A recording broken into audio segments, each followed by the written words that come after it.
Hello, is that Charlie Savigar? It is indeed, yes. Is this Hart? Yeah, this is Lee from Heartfm in Spain. How are you today? Hi, Lee.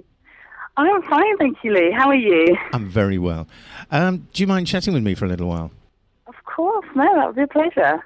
Okay. Charlie Savigar, classically trained musician of some note, I understand. Started playing piano at the age of 7. I was indeed, yes. I started piano at 7. I studied it quite seriously all through school and high school and did all my grades. I went to uni and did a music degree. I also played the violin and a bit of recorder like everybody else does. So I really did have quite a classical background, but then it kind of changed a bit later on. Was that the influence of going to university where maybe different types of music suddenly appeared in front of you? Yeah, I think that definitely had something to do with it. I was obviously mixing with different people who were interested in other genres outside of classical music. I had a couple of friends who played the guitar, so I kind of picked up the guitar and started having a strum, and then I started listening to a bit of country music, a bit of blues, and my whole kind of interest in music shifted from classical music into, well, it was mainly country blues. That's the style that really caught me. So I think, yeah, being at uni, being in London with different people really had a big element to do with that. Is that when you started going out and sort of trying to play live gigs and things like that? Well, no, that came later, actually. That came right. after uni, about a good year after I finished uni, because it was whilst I was at university I started to write music, and then it took a couple of years for those songs to progress. And then it was about, I think it was 2004, that's when I first started gigging. I started in Brighton, funny enough, and then moved to the London scene, and I've been doing that ever since. I mean, it would have been nice to have started a bit early, but obviously I didn't come into play with the guitar until university, so it was kind of early 20s when it all started to take off.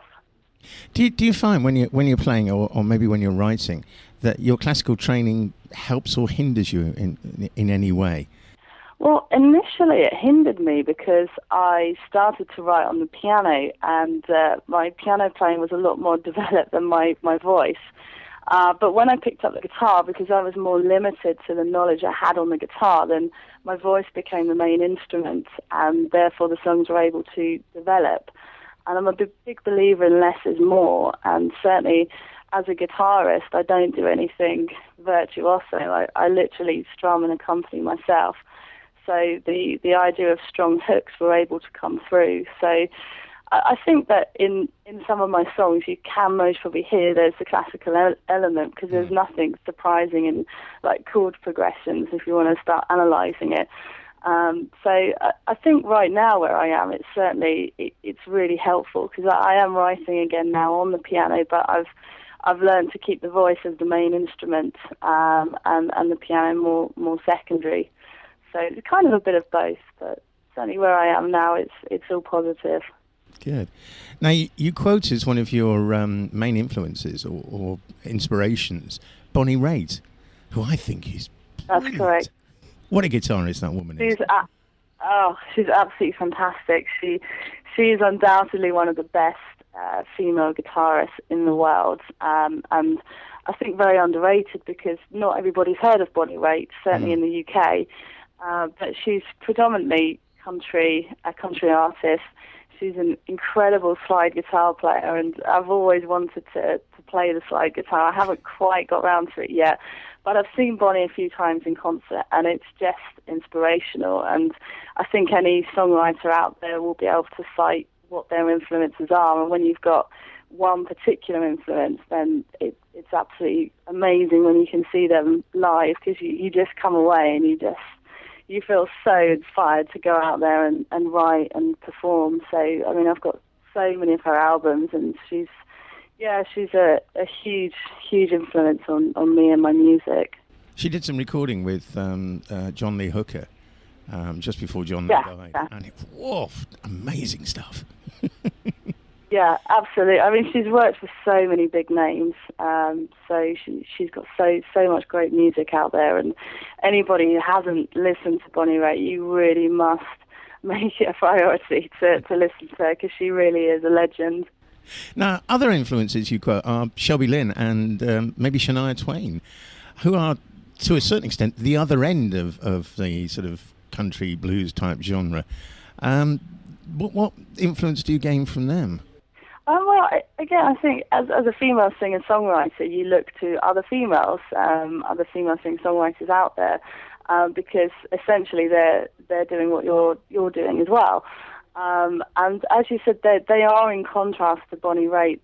I mean, especially Shania Twain. She's left Nashville and she's gone more commercial. And I think through Shania, the world's eyes are open more to country, and I think that's a fantastic thing, because it's a genre that's really not exposed enough in the UK. And I really liked the commercial songs that she was coming out with. I liked the witty lyrics. I liked the idea of a feisty female, like "Man, I feel like a woman," things like that. I just think as a lyric that's really cool. And Shelby Lynne, again, she's not as known in the UK, but again, I was just influenced by her voice, by the music, the song. She did have a song used in, I think it was one of the Bridget Jones's films. So again, it shows that these lesser known artists are writing songs good enough to be used on films such as Bridget Jones. But yeah, those two are also huge influences, as is Sheryl Crow as well. Of course, she's a very well known artist. But again, I just love anything with a really strong beat, a good hook, and witty lyrics. Those are the kind of ingredients that I think make a fantastic song.